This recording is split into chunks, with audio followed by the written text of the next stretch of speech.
Keep 100% of your claim. G4 Claims. If you've been hurt in a road accident that wasn't your fault, you should really talk to G4 Claims first. Unlike road accident solicitors, we don't charge you for our services, which could see you better off. To keep 100% of your compensation, have a chat with Nicole and the team. You'll be glad you did. Search online for G4 Claims. Keep 100% of your claim. G4 Claims.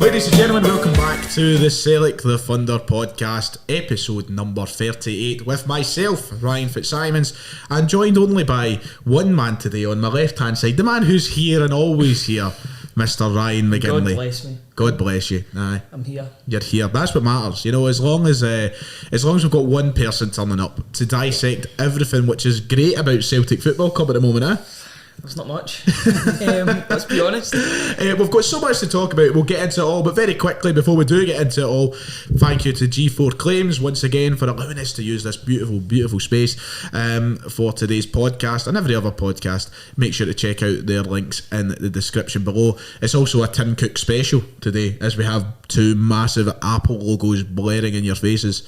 We love to flex. That's it, mate. Why go anywhere else? We're here to show off. So last night Celtic took to the field in their second Europa League group stage match, Ryan.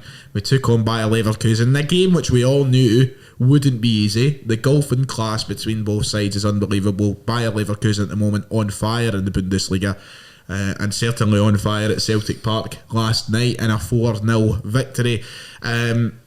There's so much to take from that performance last night. There's positives and negatives. For as ridiculous as it sounds for a 4-0 loss, there actually is positives, and we'll come on to all that. But I said to you before the game, Ryan, what did I message you? 4-0. 4-0. You did say 4-0. I did say 4-0, and you said your next message was at least. No. So did we get off lightly last night, Ryan? Probably, yeah. It's that German efficiency. You know, it's a stereotype, but they scored when they needed to, and it wasn't really I mean, we huffed and puffed. We had chances, but they're just so efficient in front of goal. You give them a half chance, they're going to score, and they scored 4. They're just a far better team, but they do spend more money than us on players, so we were kind of outclassed in that sense. They're a Champions League team playing in the Europa League. I'll just say that right now. They should have been the champ. I think they missed out very narrowly last season. I think it was towards the end Dortmund sort of overtook them in the race for the top 4. It was their inconsistency that get Peter Bosch sacked. And now they're looking very special with Gerardo Seon in charge. Yep. And we've seen that firsthand. Like a lot of the players we spoke about last night, Florian Wirtz for example, brilliant. Remember the name, by the way. That boy is good goal. And players around the parks, even the defender. What a performance from Hradeski as well in goals, man. One of the best goalkeeping performances I've seen at Celtic Park. That is a team that you're always going to struggle to beat. And we'll come on to talk about the performance, we'll come on to talk about the manager, and we'll dissect the goals, etc. But you're not getting sick and tired of getting to Celtic Park and seeing these results. Like, I know it is difficult to challenge these teams, but at the same time, you're looking at Ferencváros, who went to Leverkusen and only lost 2-1. You're looking at teams like Sheriff beating Real Madrid away from home. You're looking at results over Europe, and it seems like we're the team, and I used this quote last night, we're the team that seems to lie down and grunt for these mobs. And I don't know what it is. It's like we lose. The atmosphere last night pre-kick-off was superb. Probably the best atmosphere, apart from maybe the first game where all the fans came back. That was the best one. Yeah, it was brilliant. And you know, you feel like that gives you a little bit, that stings you before the game and gives you a sort of optimism. And you're starting to, like, I suddenly went from like, oh, we're getting beat 4-0 to, do you know what, I fancy our chances tonight. We still got beat 4-0. But the atmosphere and everything, it's brilliant. And then it's just like, we have this sort of mentality that's drilled into us that we can't do it, and I don't know if it's a lack of efficiency that the other teams do have. I don't know if it's the lack of finishing ability. I don't know what it is, but I'm fed up of going to Celtic Park and watching this be the team that have absolutely no chance when the place used to be a coliseum for results. I know, and I think that is a Scottish mentality as well, because you see that seeping in with the national team before we go into games, thinking, oh, we're beat before we've even kicked a ball. It doesn't happen with other nations, so I don't know why it should happen to us. It's this sort of underdog mentality that we have. I just wish we could go into games and sort of have Celtic Park as the fortress as it used to be. I realise that football has changed over the past 10 years with the amount of money that's into it. We maybe can't get results that we used to. Or we did a couple of years ago, but I'd say even now football has changed the past 2 or 3 years. But it'd be nice to sort of have home court advantage, you would say. But no, getting beat at 4-0. I mean, I know it didn't really feel like a 4-0, but that's still what it is on paper. That's what it will be in the match reports. So it's very disappointing. Yeah, so let's talk about that. 4-0, but it felt like it shouldn't have been a 4-0 in a sense. Celtic should have had goals. And let's talk through that now. Let's go through some of the chances and some of the performance. Let's dissect that straight away off the bat. Let's talk about Callum McGregor and Kyogo Furuhashi, because the difference they make to this team is absolutely unbelievable. It's truly something special that they bring to this team. And Kyogo last night shown how, I don't want to say how reliant we are on him, but how much this whole Ange Postecoglou system is. And there's a drill. We do apologise if throughout the show you hear such a drill.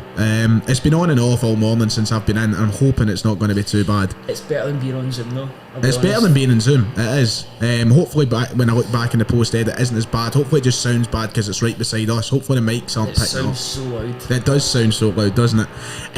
But Kyogo Furuhashi last night brought something back to the team that we have been missing direly. Those runs, the bulletin runs, twisting in and out of defenders. He is made for this sort of system that we have here at Celtic, isn't he? And that's the personnel that Ange wants to bring in to the side. People that can play his sort of his style of play, his philosophy. That's really loud. Well, pause. Like, he stops just as I say, we'll pause. I think they listen to you as well. No, fucking hell. Too. Shut up. There it goes again. Here we go again. Fucking hell. Right, we'll give him a minute.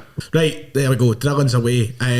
And it's just completely thrown me off. But we'll talk about Kyogo, Ryan. Having him back in the team. Yeah, but it was Kyogo and McGregor. Having those guys in and around the team. Those are the personnel that can obviously play Ange's style play. They're very fluid with the way that they can play their football. Unlike other players in the team that are really, really struggling, I think, to get into this style of play. You've seen it last night for all to see. Don't want to mention any names, but Anthony Ralston.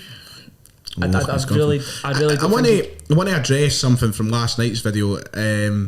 Here we go. On my video last night. So we'll come into talking about the goals in a minute and how Celtic are just stupid and giving away goals in Europe. It's just standard. But I made a mistake in my match review last night, and I said for the first goal it was Ralston that slipped in his arse.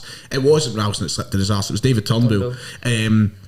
But just from where I sat, it looked like it was Ralston that was over on that sort of area of the pitch. I just thought it was him. I sit the complete other end of the stadium, so it's hard to tell from the top tier 2. And also, when at the time I got in, I just made my video straight away, so I had never actually got a chance to look back at the highlights, which is fine. It was an honest mistake, and I said it was an honest mistake in the comments later on. But there was someone who pointed out, and it was at the top comment, it gathered some likes. It was like, it was Turnbull, it wasn't Ralston. It's clear to see that your shining dislike for Ralston is showing in this video. And I'm like, no, it's no. I made an honest mistake, and even if it was, he wasn't good enough last night. No, he wasn't. I hate this whole mentality that just because players play well once or twice, we have to say they're good enough. It wasn't good enough last night. And I think that certain players are getting it more than others. Or certain players are getting away with performances more than others because they're maybe Celtic fans or they're passion merchants. I think Ralston gets that because he knocks his pan in. He tries and he tries and fair play. But he has clear limitations as a football player, and you've seen that last night. But I think he gets an easy ride sometimes. He does. I think that people are quick to forget that the last 4 or 5 years he's not been in the team for a reason. He struggled with loan deals to St Johnstone, to Dundee United, because he's simply a limited footballer. Let's be honest, when Širanović is back in, Ralston will get less game time. Yes. I hope so anyway. It's not like, and I've said this once, twice, 3, 4, 5, 6, 7 times. I don't want to see him completely disregarded and not give. He's worked really hard and he's improved as a player, but there are limits to his game. There is a level that he's at, and the level isn't playing against the likes of Bayer Leverkusen, as it was evident last night. No, and you've seen that against PSG 5-6 years ago. Yep. He was out of his depth in that game as well, but he got a positive reaction because he was laughing at Neymar. My mic's jumping. I know. I was wondering what was happening there. He got a positive reaction against from the crowd because he was laughing at Neymar. So, I mean, he can ride off that for a couple of years. But I think at that level, he really sees limitations against a top team like Leverkusen. And to be fair, he did have a couple of really good tackles, but that's his game at the end of the day. But both fullbacks weren't great last night. I thought Montgomery was just as bad, if not Montgomery worse. was poor. He was the whole inverted wing backs thing was raised a couple of times I've seen already. It wasn't quite the game I think for it. And yeah, it's something that I think we knew straight away that Ange wanted to bring to Celtic. But is there times where he should be looking to use the experiment in more suitable games rather than Leverkusen? I'm caught in two minds because I want us to get used to the system by continually playing it, but I don't want us to get embarrassed in Europe. And I don't think we did get embarrassed in Europe last night. Yes, it was a resounding win. Would you not say a 4-0 loss at home is an embarrassment? Not because the team we were playing against were far better than us. I was expecting a 4-0, so I wasn't disappointed when I came out. That's why I said I had my expectations rock bottom so that I wasn't raging. Because you just know what German teams are like. They don't really get it's mad though, because you think about it, a few years ago we took Bayern Munich to the very end basically. We did beat Leipzig as well. That's right, aye. Who were a really, really good Christ, side. I'm more embarrassed now, Ryan. Thanks for bringing that up. I went backwards. It's a team in transition just now. I hate keeping on using that term, but we really are. The only and it's just it gets very tedious as a Celtic supporter, doesn't it? Because it's like we need to try. We're trying to force this idea upon us that this is a rebuild, this is a transition. It's going to take time, but then you see the fans getting so annoyed so quickly because it isn't happening at the pace that I think they expect it to happen. Rome wasn't built in a day. That's the thing. We've got to expect these things take time to fully realise themselves, or for us to get better. You've got to say. We were in a complete mess last season when Ange took us over. It's nice for certain pundits to sit in a studio we'll come and to that. criticise. Alright, are we getting to that? We'll come to that. Right, I'll wait. We'll come to that. I'm actually just adding that into my notes just now. I forgot all about that. There we go. But you know what I'm on about. Yeah. But yeah, we talk about Ralston. We've spoke about him, but we've spoke about Kyogo and McGregor coming back. The goals that we give away. You know, and we spoke about their Tumble being guilty in the first incident. It's once again with Celtic in Europe. We started the game so bright, and they give us that hope, and they make those chances that we need to finish. It's just the same fucking story every single season, and then bang, we give away goals through utter stupidity. And we can look through all 4 goals for a minute here. The first goal, Tumble slipped in his arse, leading to that. The second goal, Ralston loses the ball when he's playing that inverted fullback. Yep, and it goes to that. The third goal is a penalty, fair enough, but the way that the penalty comes about, the counter-attack in football, it comes out of nothing, and very well done for Bayer Leverkusen, I suppose. They worked hard for it, and you know that's their football, and they done it. They got the penalty, fair play. And the fourth goal comes in the last kick of the ball. But the first 2 goals in particular, when you throw the game away, you're 2-0 down, it's done. Those 2 goals, they come out of stupid fucking errors, just like always. That's that. It's the same story with us in Europe, unfortunately, and I don't know if we can ever get that out of our game. It's just stupid individual errors, unforced errors that give that first goal, it was basically just a gift to Leverkusen. And we were playing pretty well before that goal went in. It was a bit of a sucker punch because we were right in the game. We had a couple of chances before they scored, and then Turnbull it's almost as if he gets shot or sniped in the penalty box and just falls over. Yep. I don't know what he's trying to do. Is he trying to do a step over, or is he trying to kick the ball out? It's like he's caught in 2 minds, and he just slips, and then it's an easy square to the attacker. I can't really remember who scored all the goals. I believe it was Piero Hincapié who scored the first. Never heard of him too. Is he one of their actual starters? He was one of the players that probably made a rotation. Maybe so.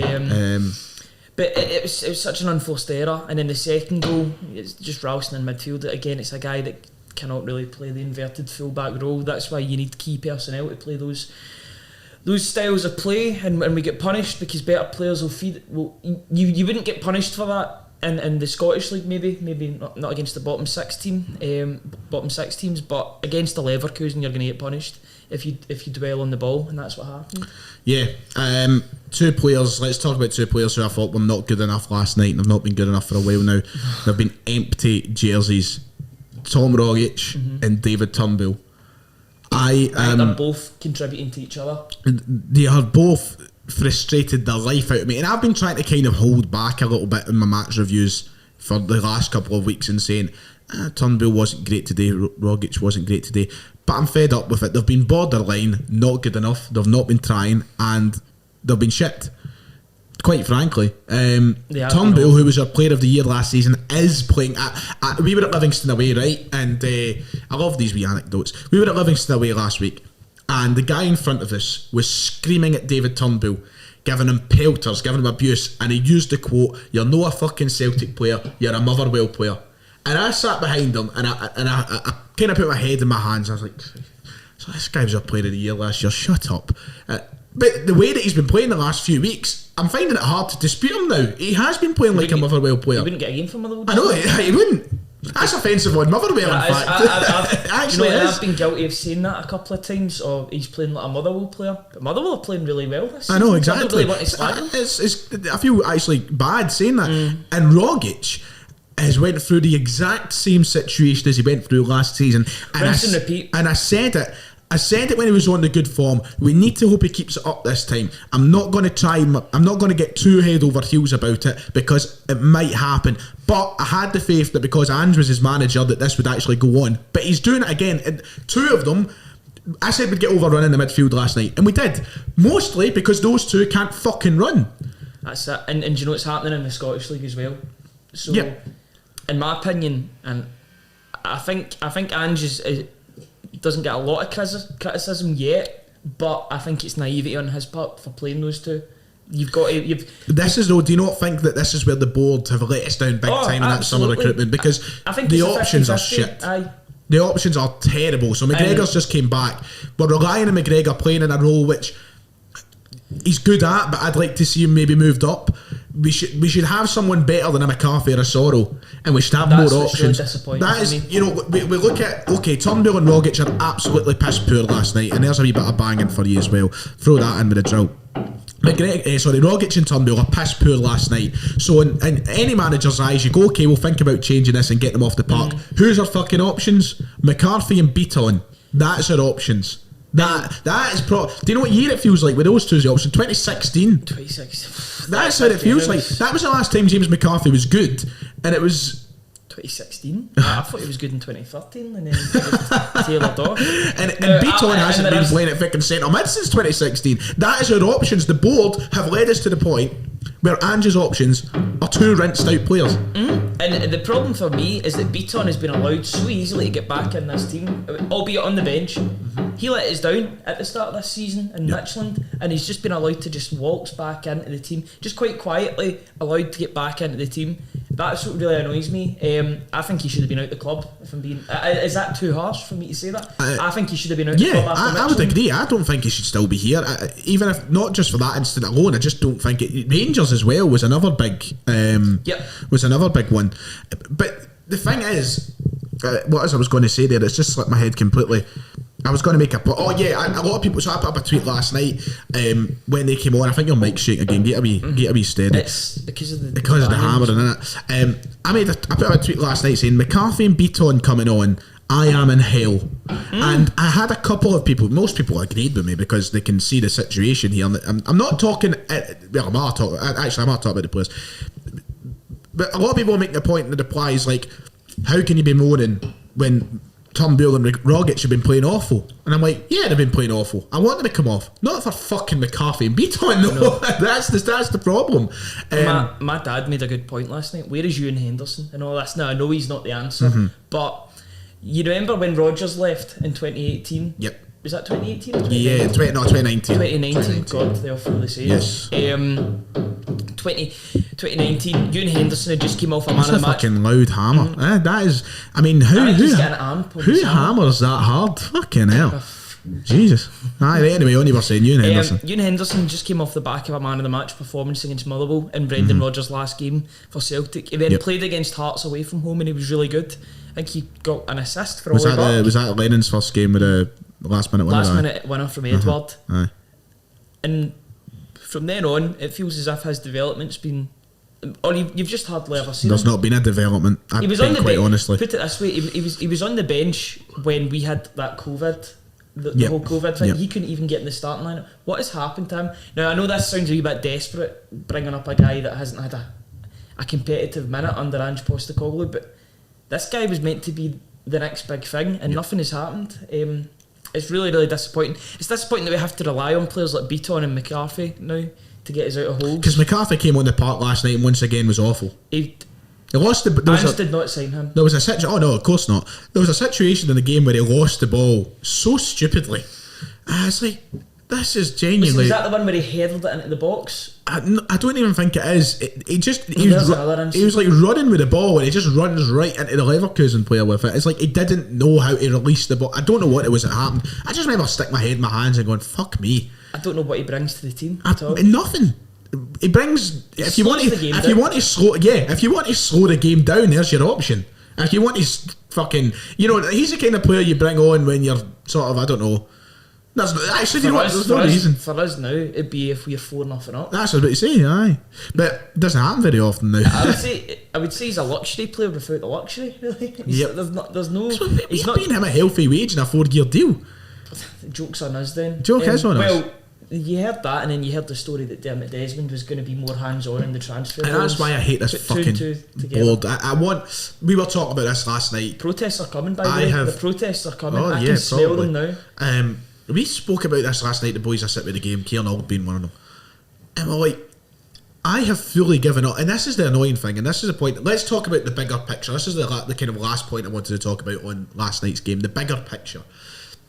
I have given up all hope on our board right now that we are ever going to make strides in Europe.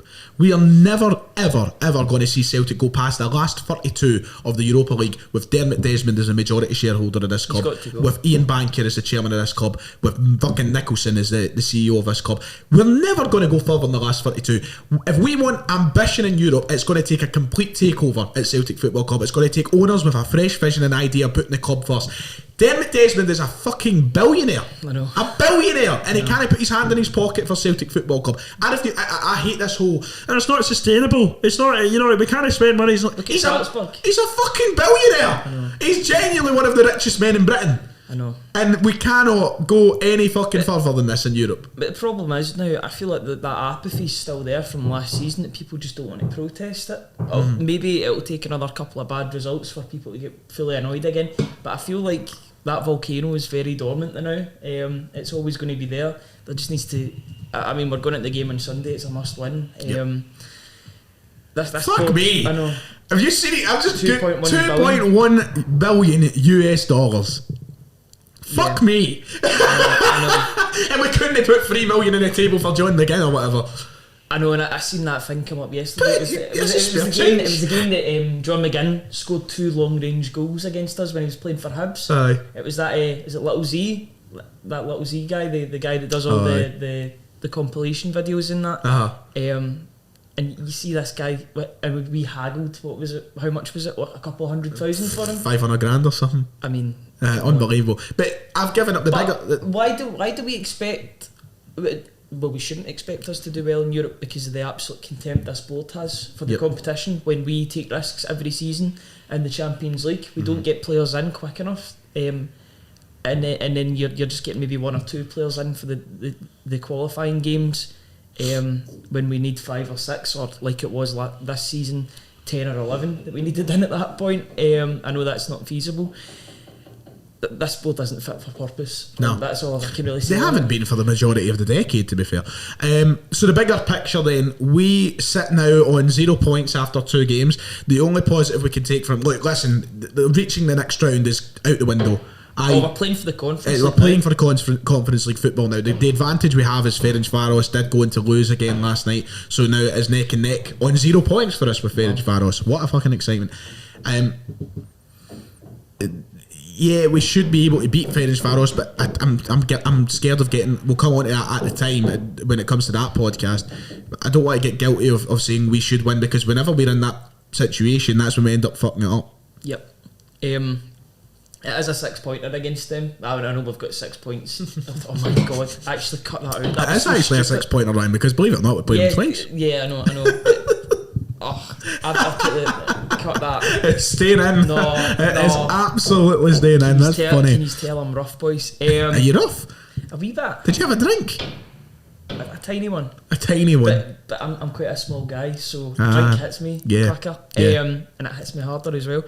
Oh, cut that out, man. That was so fucking shit. 6 pointer. Of course it's 6 pointer. But you know, these games are the games like this is like Copenhagen all over again. We went This is the full group stage into 2 matches, by the way, for us, because the only competition we're going to get anywhere in at the moment is the Conference League, and even then we could come up against a really good side, because I mean there's not that much of a difference between the Conference League and the Europa League in terms of the teams that are in there. So you've got Tottenham in that. Yeah, Feyenoord, teams like that. They're teams that have been known to be in the Europa League recently, or sort of stalwarts in that competition. So if we can get maybe a point away from home and then a win at home on that half free kick off on a Tuesday, it's going to be mental, innit? Gotta be steaming.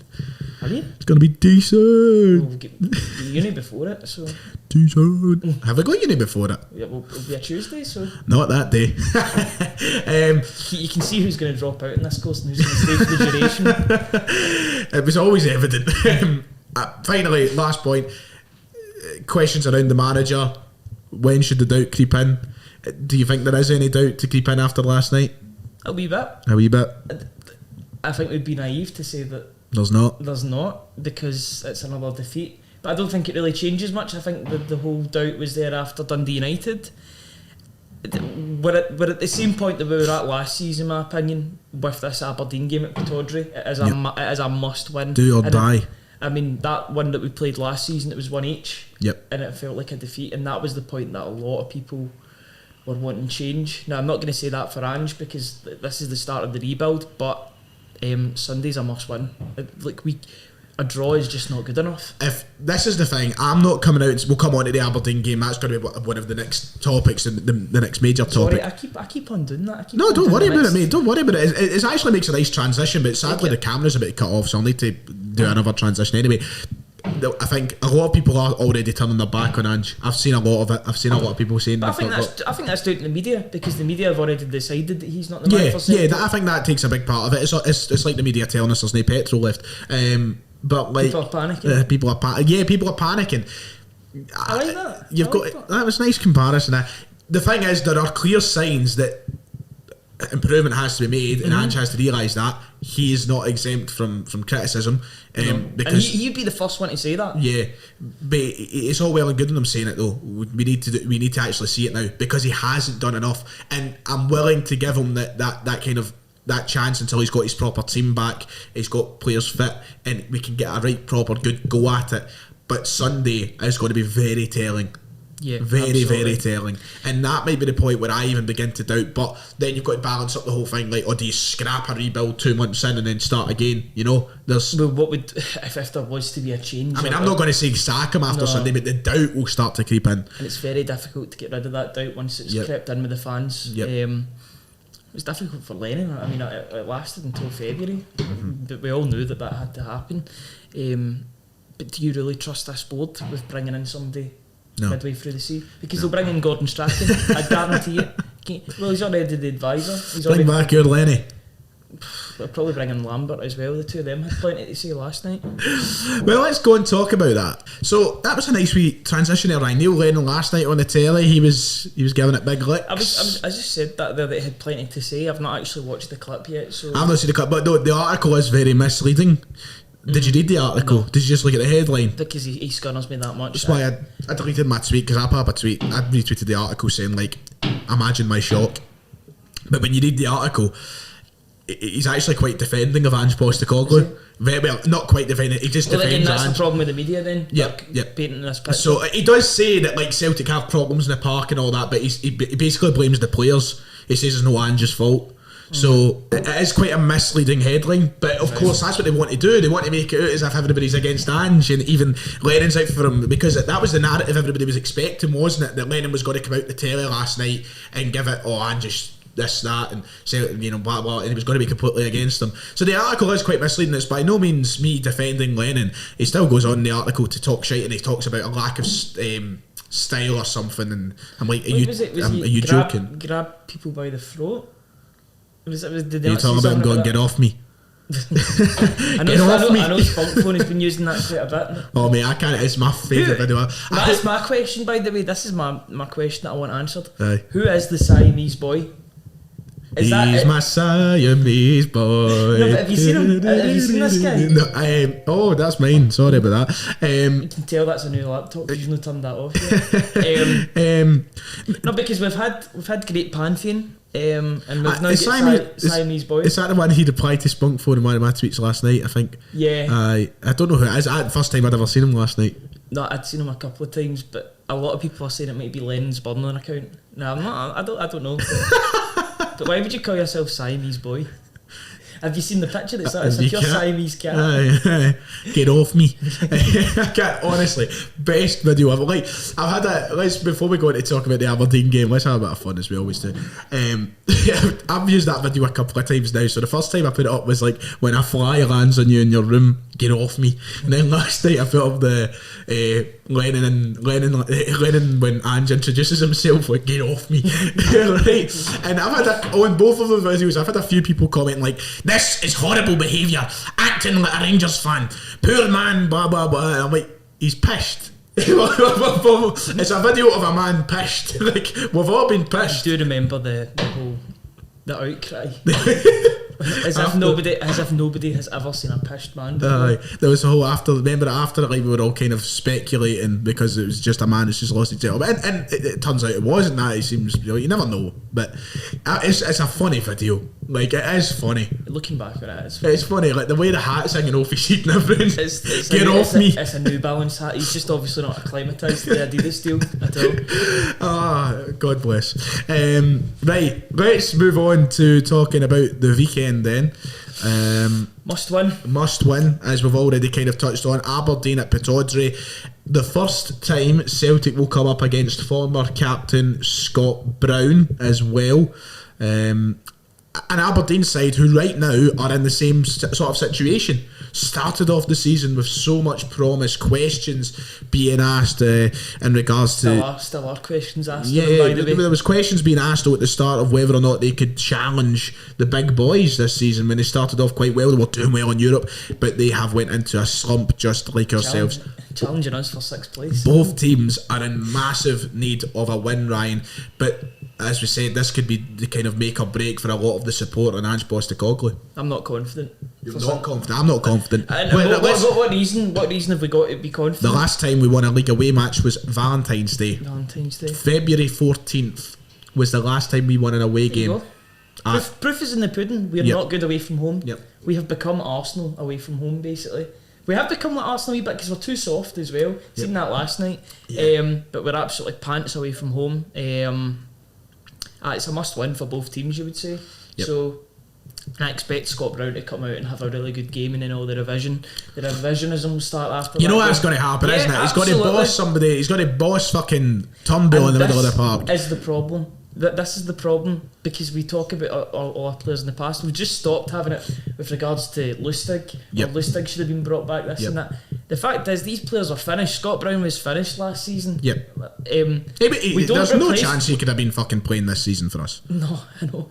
Could you imagine? I mean, well, to be fair, McCarthy's I don't know much better. But you know, this is the problem. We don't replace players with adequate replacements. It's a real failing of the board, and I don't think it'll get any better unless real change happens. Aberdeen at the moment, I don't think they possess much of a threat to us on paper, but it is one of those games again that we see the same story that we get against Livingston, the same story we get against any other team when we play them away from home.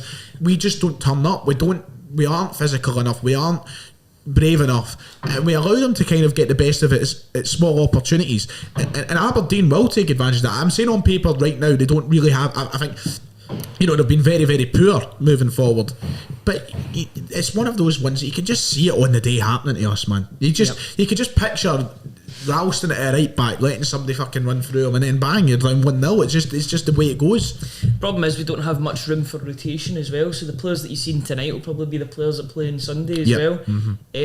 Suppose one positive from last night was the fact that Kyogo get 60 minutes and McGregor get 60 minutes, so they're not coming out out from the cold, in from the cold. Is it out from the cold? Or In from the cold?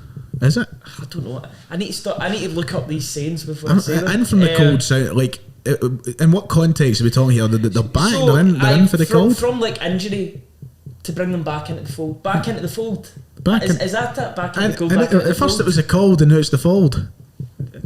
Don't know. The fold. What is up with this microphone? I know it's like shit. It's honestly like Winston, that Churchill dog. Isn't it? It's like Winston Churchill. Oh yes. Winston Churchill. There's me thinking Winston about Eddie Churchill. Winston Churchill in his old age when he got all shaky. Sorry for anybody that has Parkinson's, man. Well, I didn't say anything. I just said shaky. Everybody gets shaky in their old age. Still get a wee bit shaky. My dad's shaky. Okay, he's not really, but. Sorry, Stevie. Sorry, Stevie. What were we even talking? Fucking Churchill or something. bringing Callum McGregor and Kyogo off after 60 minutes was good. That was a good decision made by Ange, because it means they've got now minutes in them. Yep. And they're not exactly going to be rusty going into the Aberdeen game. They'll be ready for what's coming. They'll be ready to start, because it's going to be a difficult game against Aberdeen. I know they're not in good form, but they always up their game against us. They always up their game against us, and they're going to have to up it, because I think Stephen Glass is another one, just like Anchu is, on a shaky peg. I think he's support. A couple of losses away from the sack. Yeah, I think he could be sacked as well. Look, this is the thing as about... well? Are you meaning Ange could be sacked? Did I say as well? I didn't actually mean that. No, like we've all touched on this. They refrained from sacking Lennon last season until... What was it? March, April, something. Club legend though, you get that time. Yeah, so that's the thing. I don't think they'll have as much hesitation to sack Ange when he's only on a 1 year rolling contract as well. And that's what worries me as well, because they've not brought any of his backroom team in. Yep. So it'd be quite easy for them to just, and then there'd be plenty of people that would come in and take Strachan and Kennedy as well. Yep. It's not as if they've got Ange's people from Australia or Japan to deal with, so it would just be him.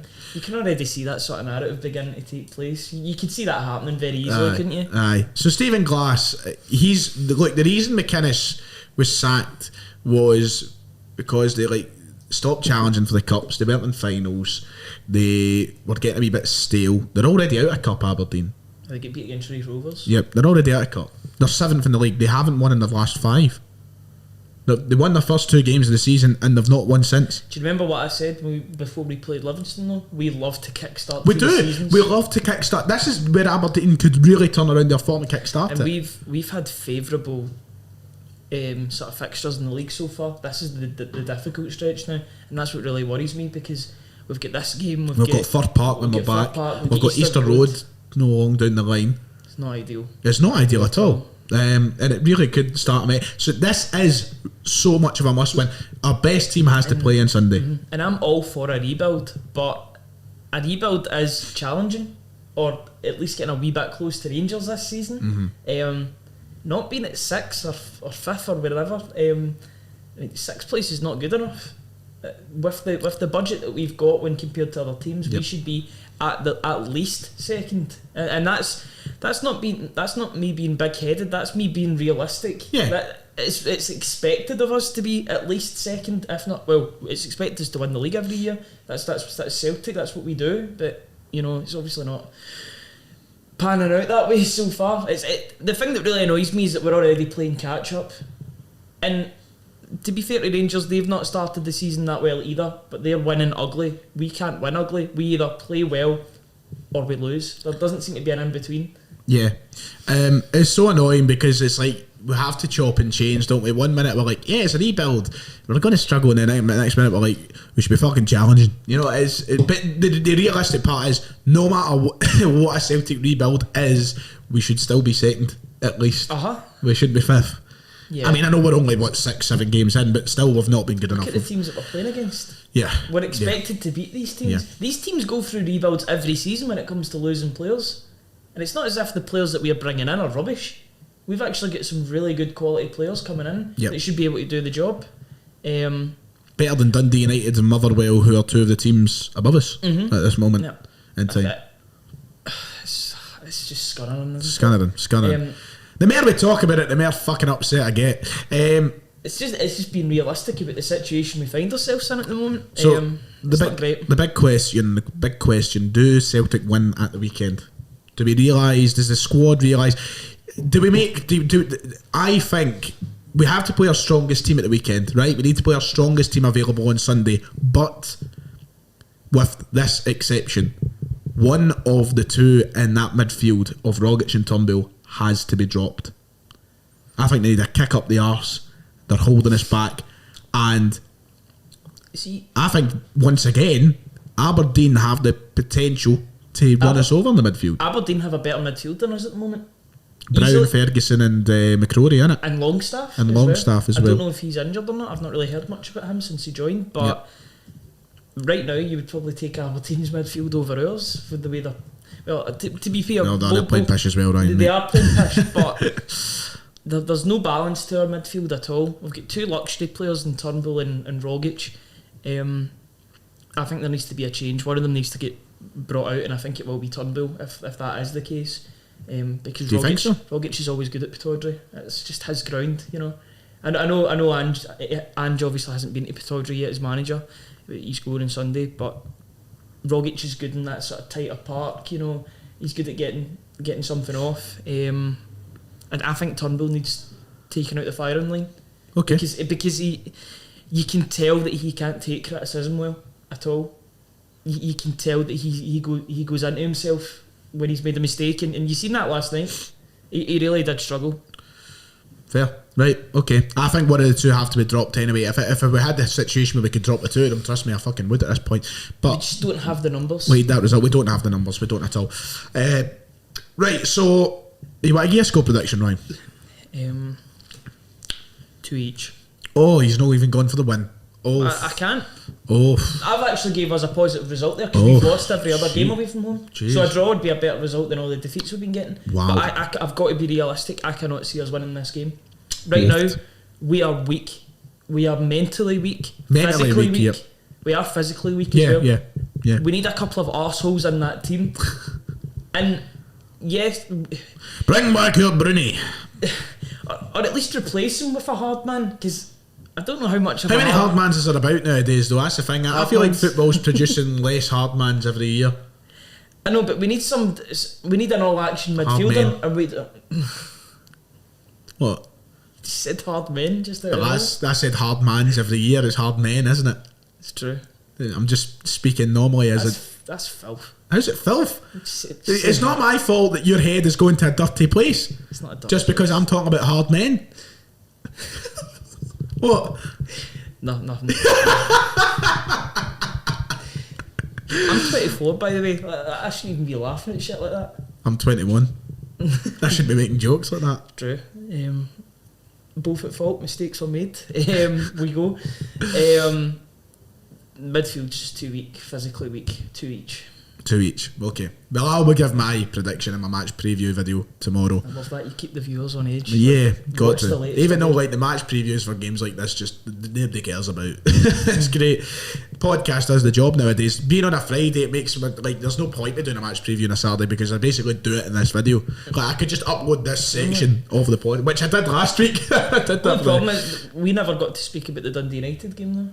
Yeah, we didn't, but I think Leverkusen sort of overshadowed. There's no point in revisiting it now. It's It too was late. shite basically. Yeah, it was pish out. If you didn't watch it somehow and you listen to this podcast a week later, then it was shit. You didn't miss much. Yeah, you didn't miss much. Final part before we move on to the Twitter questions, which I'll let you do, Ryan. The international break is upon us. On Monday, the players will jet out to their designated squads and take part in an international break, which is obviously massive for Scotland. As a club football fan, not the greatest, massive for Scotland, but has it came at the perfect time for Celtic? Do we need this just now? Or do you think it's against us just now? Against us. Do you think it's against We us? just need to play more games. As bad as that sounds, I think we need to just keep on going. Do you think so? I'm on the other side. I think it's came at the best time for us. I think we need this big time. And look, I know we came back from the last international break and we've done. I mean, what has the record been since the last international break? Just to make sure. No wins, I don't think. No, we beat Rafe Rovers. Let me just check. Beat So Rafe Rovers, beat Ross County. the last international break was after the Old Firm, wasn't it? It was after the derby. Since then, we beat Ross County 3-0. We lost to Betis. We lost to Livy. We beat Rafe. And we drew with Dundee United and we lost to Leverkusen. It's not been the greatest run of form with 2 wins in those games. However, I think this 2 weeks is vital for the likes of, and McGregor will probably be involved with Scotland, but it's vital for the likes of Kyogo to get back up to speed. It's given more time for the likes of Julian to get back into training, hopefully sometime soon. He's due back not long from now. Juranovic, who's maybe out for a couple of weeks, it gives him this is a good time for rest, for our best players to come back hopefully fresh. I think it's came at the perfect time, to be honest. I think it's one of those ones, ask me on Sunday. Yeah, after the game. that might, because if we get a resound and win, which I don't see coming, I'll be honest. But if we do, then you'll be like, win, bastard, you wish there was another game coming. But one thing I will say going into the international break, the most the gap can be is 6 points for me. Anything else is an utter disaster. Yep. And because I think that'll be us a quarter through the season. I'll say it right now, if it's any more than 6, the league's over. I think the league is, it's already... Wow. Because Rangers are winning games and not playing well. I still think they can get better. But they have to get better because they haven't been good enough. Well, they would get results, but in terms of performances, they haven't been good enough, just like ourselves. They play Hibs at the weekend, so hopefully that provides something. But that'd be great, wouldn't it? That would be great. Hopefully that does provide something, but we do need to win, yeah. I don't know if I'm going to go as far to say the league is over if we don't win this weekend, if the gap's bigger than 6, but I think that you're looking at, once again, an Everest-type mountain to climb. In October. Because I remember fondly, trust me, very fondly, back in 16, 17, and granted the golfing class was bigger then between Celtic and Rangers, but we were top by something like 8 points by Halloween. And I remember something, I can't remember what the daft chant was. There was like, no a chant, I never got sorted, but I might see a post on like Twitter and it was something like something in green won the league by Halloween or something like that. Yeah, and I was like, yeah, we actually did win the league by Halloween, and we're in danger of letting that happen if we don't get our act together. But the thing is, Hibs are giving them a good challenge. They're only a point behind, so who knows? The league's not over yet. Hibs could win it. Do you think this is a question, right? Do you think there's a genuine conversation this year for someone like Hibs going and challenging for the title? Well, the way both Celtic and Rangers because are playing, we've been both mints. We have been. We've both been mints, and Hibs have been very good. Rangers have been getting away with it, and I don't know how much longer they can get away with it without upping their game. Yeah. If they up their game, Rangers will win the league again, obviously, right? But if they don't up their game, and I have always said it would be ridiculous to suggest something like Hibs winning the league when we are so far. But right now, there's nothing to suggest they can't. What evidence have we got right now that they can't? Because they've got a good squad. You look at their squad. Their weakness is probably the fact that Jack Ross is a bottle merchant, right enough. But you know, there's no saying no at this moment in time. Anything can happen. That's just anything can happen. It's one of those ones they'll probably fall away in January or something. Yeah, but then again, people are saying that a bit less stuff. Yeah. You know, you can never tell. But right now, Celtic and Rangers, performance-wise, have been very poor. Celtic are nowhere near it at the moment. Yeah. If you can't win games at home against Dundee United or you'll win the fucking league title. Anything away from home, your away form's going to define you. You should win all your games at home, or most of them. But the fact that the form's fallen away from home as well is really, really disappointing. What did I say, away from home? Then I meant home as well. Just like at home, it's disappointing. Very, very disappointing. Right, let's get on to Twitter questions. Ryan, on you go. I'll let you host this part of the show as usual. I'll start with the main man, Spunk Phone. Oh, he must have been happy last night. Paramore at Parker's. They played it. Did they? Did you not see my tweet? They played the Harry J bootleg version of Still Into You. Like he's been requesting for weeks. I really don't like that version of that song. I prefer the original. Aye, I prefer the original, but it's bouncy, innit? And after all this time, that bouncy at Celtic Park, I should be over. Makes me feel like I'm at a 21st. A shout out to my mum, she loves GBX. I was about to say it makes me feel like I'm at an 18th, but that would be odd. It's just, I feel like I've not grown up since 6th year. To be fair, my mum likes that version of the song. But they played it. I can't even see my tweet. Sorry, mate. I don't have your notifications, mate. I might need to. Sorry. I don't have your notifications. Right. Spunk Phone asks opinions on the pre-match tunes at Parker's last night. There you go. Brilliant. Superb. I enjoyed the light show, but that was one of the best things about last night. I feel like it dragged on for a little bit. It did. They had to. I liked it when I think it was Copenhagen. They had like a mix. It was like 3 or 4 different songs. It got to the point where everybody was just so out of rhythm Aye, but that was the Green Brigade weren't in time with I the know, song they as were well. singing it too fast, and I was like, but then you can understand why, because as a chant you can't sing it to the pace that it actually does go at. I think with 60,000 people I'm in quick. I'm quite a quick singer, so. Oh fuck knows. Right, anyway, Adam, friend of the podcast, friend of the Yes. Twitter Spaces, has society progressed past the need for Tom Rogic? Oh, big question. If he does it Sunday, ask me Sunday. Yeah, it's one of those ones. Ask me isn't it? Sunday. Reese asks But yes, how important is it now to get a result on Sunday after we've last kind of night? we've spoke about that. Well, maybe Yeah. not after last night because it's two different competitions. Maybe in terms of like for confidence in that. For the But- confidence in the manager is massive. Yeah, Massive. I'll say it. I've said it once. I'll say it again. It's very much like last season. Lennon needed a result at Pittodrie and he only got a draw. And a lot of people after that game, I remember all the Because promise- I've been making this point to myself, and I'm going to be completely honest. What was my initial reaction when Ange Postecoglou was given the job? My initial reaction, I was incredibly disappointed. I was incredibly disappointed. I was underwhelmed, and I wasn't full of faith. He very quickly won me over, and But why did he win you over? It was because of the way he spoke and the way Don Mackay was outlining the future. The fact that Don Mackay is away, I feel like we've lost all that momentum now. And we've brought in...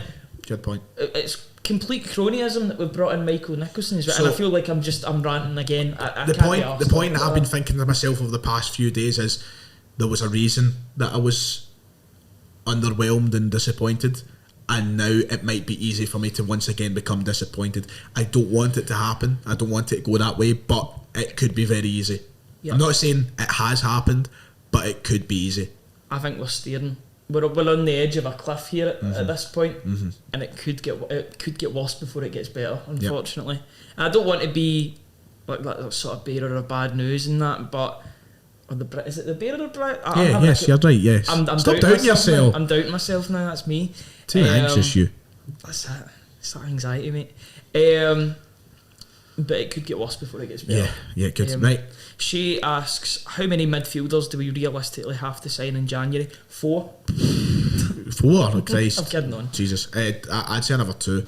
2, yeah, me too. All action and maybe another defensive midfielder. Yeah. Somebody better than fucking McCarthy. Just rip his contract up, man. do you think he will come good, honestly? McCarthy? No. I don't see it. Because if he does come good, then he'll get injured. Yeah. I think you've got to change the system. Not like the full system, but how the midfield three works for him to come good. I think he's going to play best with somebody kind of beside him rather than having Rogic and Tumble ahead of him. I think he needs I think McGregor and McCarthy as a 2 could someday work, and then someone ahead in a sort of 10. Yep. I don't think he can play as a pivot behind the 2 players. I don't think that can work. See, for me, I think both McGregor and McCarthy, when they're playing, are doing the jobs of 3 midfielders in terms of defensively. Yeah. Because those 2, they're doing their own job, plus they're doing the defensive work of Rogic and Turnbull. Rogic and Turnbull are so ineffective defensively. Do you think there is a part of McCarthy that is unlucky just now because the 2 ahead of him haven't been playing great? I think he's just still shite, but I mean, is there an argument for that? There's only so far you can go with calling a player rusty in that and not up to speed before you're like, this guy isn't going to cut it. Yeah. The guy looks like he can't walk properly when he's on the ball. I don't know if that double leg break has completely hindered him. But I mean, it is what it is. Yep. Right, let's get 2 more. 4-year deal though, so we've got time to see Look if at he comes time, good. aye, exactly. He's going to be here for a while. Right, 2 more questions. Let's fire through 2 more. If there's any that are suitable. When we compare the money spent at Parkhead via Ibrox, why are the fans wanting the board out? It's not about spending money. It's about how we've spent the It's money. about how we've spent the money and where we go post spending money. Yep. So well and good, my dad could spend £1 million on me, but it could be an utter shite, You still appreciate it. What a terrible comparison to make. But no, I am not having anybody defend the board. just because they've spent money. That's their job. That's their job. There's you advocating for Keane to come in halfway through the season. Mate, bring him in. Do you know? That's their job. Their job is to spend money. You can't not spend money as a football club. Imagine we didn't spend that 20 million. Where would we be? Like bottom of the league. Probably. They had to spend that money, but they haven't spent it. Bringing in McCarthy and such wasn't great, but we've not spent our money with the ambition of moving forward, and people aren't necessarily unhappy at the lack of spending or whatever on the board. They are, but it's just about the progression as a football club. It's not been there, and our model has not been the way we want to see us run. That's it. And there's one final question. Jamie asks. In fact, I've got quite a few here. I didn't realise. I think more have loaded there. We'll get one more. Can we do two more? Go. Do you think it's time for a Bolingoli and Bombo redemption story? The problem is, for me, and I'm just going to answer this one quickly. The problem for me, I know I'm asking you the questions, but he wasn't registered for last night. That is another mistake made by the board, I would say. Because was that down to the board? I don't know who picks these. I'm sure it's the manager that picks these. Yeah, then it's the problem. It's the manager who ultimately wants the squad. Surely. Well, it's a mistake from Ange then, because maybe he was assuming that he was leaving in the window, and an offer never came up. But can you not just take him off the list then if he gets sold? I mean, his replacement in Montgomery, he would be in the B team list anyway. So I have no idea. I'm not too sure about the ins and outs of how the registrations work. I'll be honest. Yeah, absolutely. Yeah, at the end of the day, Bolingoli was playing in the Champions League last year. That's what I was going to say. Adam Montgomery's not ready for the Europa League at all. Montgomery, that's it. Right, next question. Aye. Stevie from Gigpod. Stevie from Gigpod. Love the podcast. Hero. I want to know who you'd be expecting Celtic to go for in January. We are now at the stage where this midfield cannot function coherently with the Europa League to SPFL routine. Who would you be looking to bring in for the next window? It's always hard to pinpoint names, isn't it? With Patrick Berg. Patrick Berg was someone who we've seen a bit about over the summer. I still like the thought of Lewis Ferguson playing at Celtic, I must admit. What we need though is we need a player who can sit in that area that McCarthy and Soros should be sitting in, and we probably need a player who's going to be an attacking option that likes to run. I'm trying to think of a kind of comparison maybe down south of a sort of number 10 who does running, who knows how to run. But I feel like we need someone who's not just there to stand about. I really think we need someone who can move, someone who's mobile. What, like a box-to-box midfielder? Maybe, like Gundogan? Maybe someone like an Ilkay Gundogan. Maybe that's a good shout. Who's not necessarily a number 10. He liked the atmosphere at Celtic Park when he played. So I just feel like we've got two attacking midfielders who on their day can be great. Yeah, great stuff. But they're lazy. They're really fucking lazy. They're complete luxuries and liabilities. And I know that. Do you know what? This is like full 100. Like this is a full circle 360. Coming back to the argument I made for Edouard time and time again, saying, "Oh, it's not the type of player he is." But I feel like we've seen from Tumble before that he can run about, and he is, and he's just not doing it the last few games. Yeah, and it might be. He might just be overcooked or overheating. I don't know what it is. I just feel like their laziness hasn't been the laziness that people seen in Edouard. I think this has been genuine laziness. You see, and this is happening for a couple of players in Turnbull and Abada. They've got no competition for their spot at the moment. Yep. So regardless of how bad Abada plays, which isn't a lot. That was quite nice to say there. How bad Abada plays. Oh, do you know what the name of my ultimate team is? Quickly before it's Abada Kedavra. Oh dear. Don't care. Love the boy.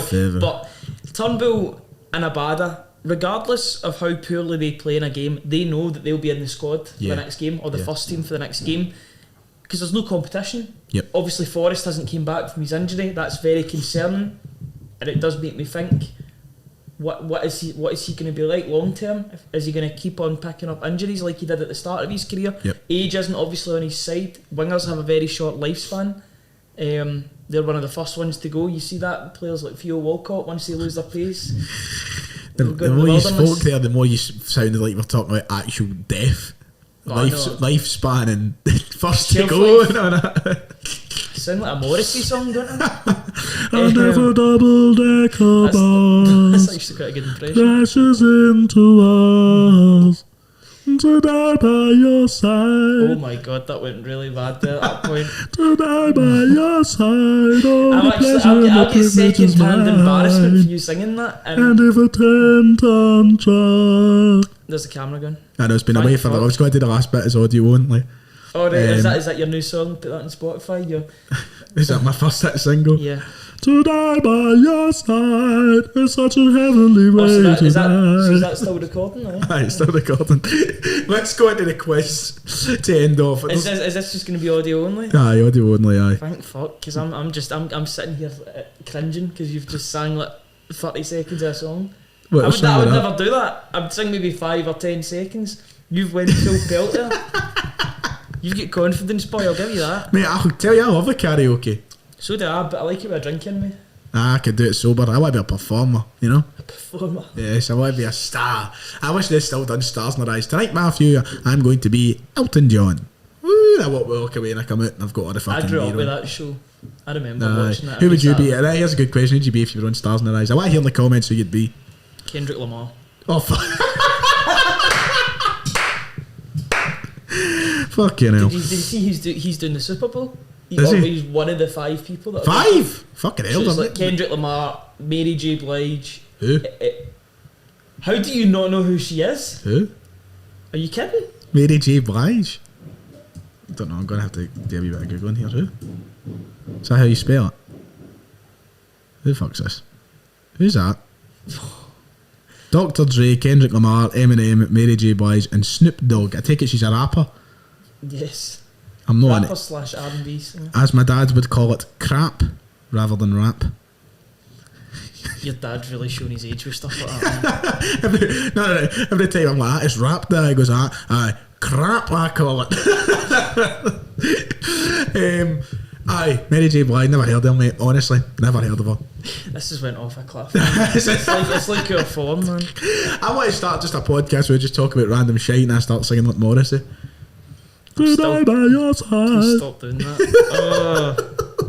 Right, let's go into the quiz. We're fucking ranting here. Right, you ready, Ryan? Mm-hmm. Join in, viewers at home. We don't have anybody to play him against, so it's you against Ryan. Let us know if you managed to beat our pundit in today's show. You ready, Ryan, son? Yep.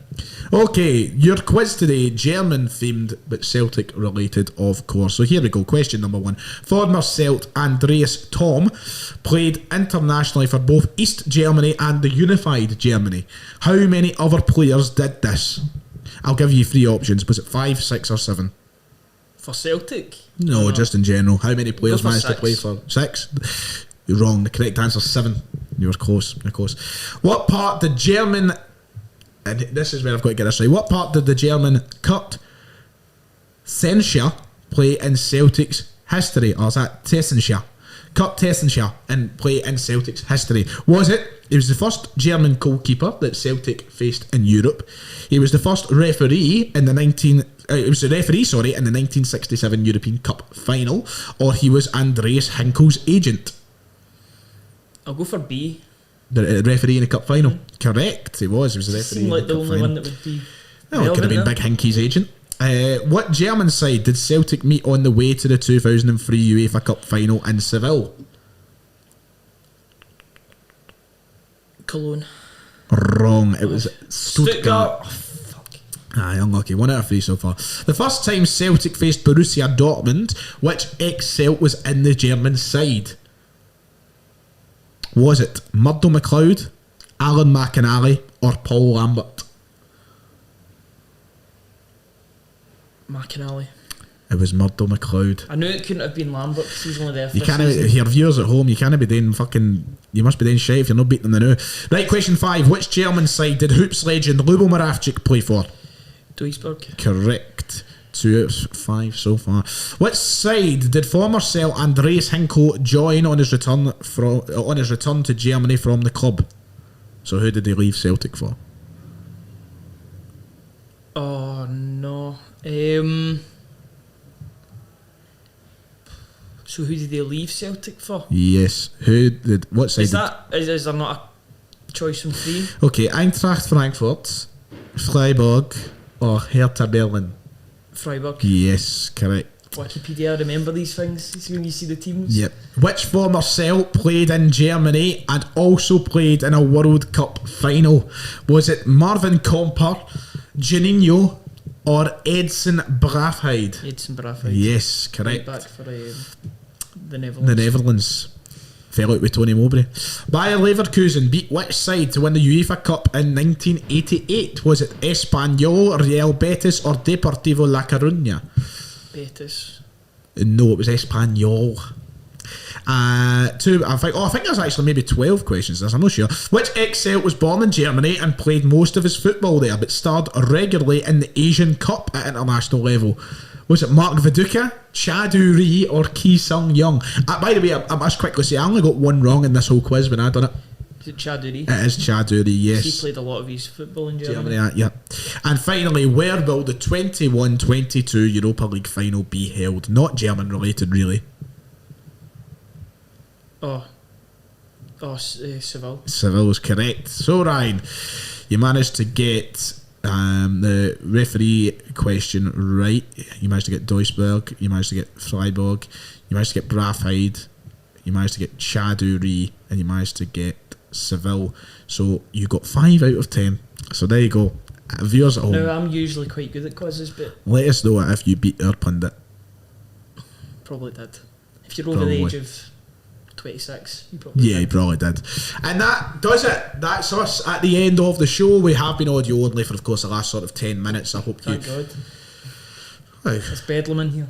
To die by your side. Why do you keep... I keep wincing because it's cringy. How?